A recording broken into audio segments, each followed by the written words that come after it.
Since we are going to see about the design thinking for heat treatment of alloys. So the heat treatment of alloys is an important process in business. Now we go for the discussion. So engineers need materials with specific mechanical properties. Properties like sonorous, ductility, all these things matter based on which type of industries the materials are under. So there are many industries which basically needs all these raw materials for different works, and the major problem is due to the defect present in these materials. This may be a pre-harvest defect or post defects. So industries require alloys to. So how can we get the problems? We observe this on management defects. Okay. So one of the techniques is NDT. So non-destructive test. So the BHL, BHL and MLC and different public sectors, especially for the boiler, that kind of public sectors, they frequently measure the safety measures by using the NDT. Okay, they are easily handling with the problem, the inside of the alloys. And it's also without destructing the material. So I think it's basically a very good type of process. And also users demand for many durable and safe materials, which is easy to maintain, which is easy to clean and all those things. So the problem statement is how to enhance the properties of material without causing destruction basically, and how to improve the material's quality and how to avoid many post problems. So what kind of problems? Problems like So brittleness, for example, brittleness, fine. softness, lack of surface Load bearing capacity. Load bearing capacities. For example, we have the material when we put the heavy load. So if already have the sum of the defects, what happens? It's met the accidents. So we reduce the kind of accidents. We go for this kind of process. and also many internal defects like grain boundaries because Exactly. major troubles. And also rusting, I think it's the major Reduce the problem. rusting of the alloys. That's why we use alloys. By heating the heat treatment of alloy based on the igate.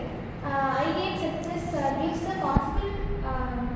possible ways to solve this problem and gives an idea to this problem to solve the basic needs. So firstly, the heat treatment of alloys based on the heating process. Such as 6 types of process. First one is annealing, second one is hardening, third one is tempering, and normalizing, Carburizing. and the final one is nitrizing. Annealing is nothing but annealing is a process. The alloy is heated with the 2 types of methods. The first type is lower temperature, and another one is higher temperature. Lower temperature, the alloy is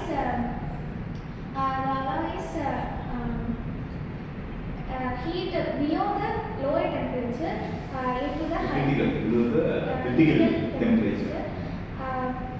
We see the high temperature of annealing 30.05 degrees Celsius something, sir, and heat temperature type is the most common method, sir. Yes.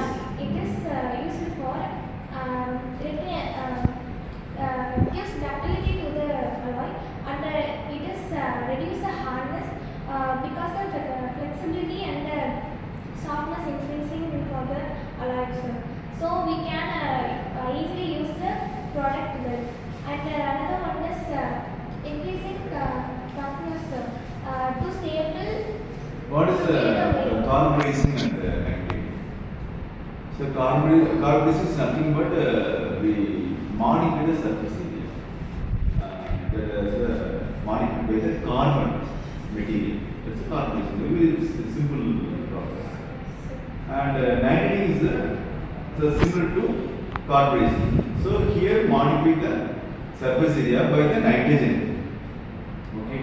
So this way to improve the strength of the material.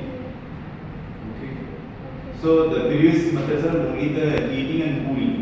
So the especially the two methods are the carbon and nitrogen. It helps to improve the strength. Increase the surface. Yes. And we can use the eco-friendly methods, and it is used to heat treatment of alloy is increase the volume. So that is not discussed here, but doing the process only the carbonization is one of the that's a We see the eco-friendly methods is vacuum heat treatment, lean oxidible, and induction hardening. These are helps to the heat transfer, heat treatment